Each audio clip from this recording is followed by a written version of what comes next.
গণঅভ্যুত্থানের পরে আমাদের বিরোধী দলীয় নেতা তিনি একটি কথা বলেছিলেন। এই গণঅভ্যুত্থানের পরে আমাদের সাথে তিনি বলেছিলেন এই আন্দোলনের সম্পর্কে, আমাদের সাথে এই আন্দোলনের প্রধান নায়ক, আমি তাকে বিশেষভাবে ধন্যবাদ জানাচ্ছি, জনাব তারেক রহমান আজকে সংযুক্ত হয়েছেন। তিনি দূরে থেকেও জাতিকে আমি বলবো অত্যন্ত বুদ্ধিভিত্তিকভাবে এবং সফলভাবে নেতৃত্ব দিয়েছেন। অর্থাৎ তিনি নেতৃত্ব দিয়ে গণ অভ্যুত্থানটাকে সফল করে আজকে আমরা এই জায়গায় এসেছি ইনশাআল্লাহ।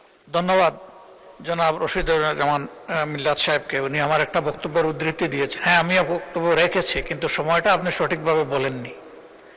এই সময়টা ছিল 24 এপ্রিল মাস, আর পরিবর্তনটা হয়েছে 24 আগস্টের 5 তারিখ।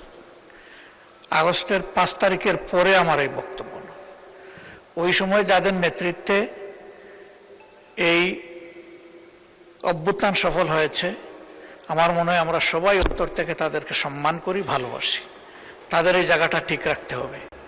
এমনকি ডক্টর ইউনূস আমেরিকায় গিয়ে একজনকে তিনি মাস্টার মাইন্ড বলেছিলেন।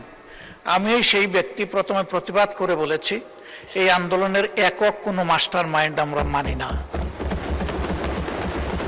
আমাদের যুব সমাজকে এর কৃতিত্ব দিতে চাই, আর মাস্টার মাইন্ড হচ্ছে বাংলাদেশের 18 কোটি মানুষ। ধন্যবাদ আপনাকে।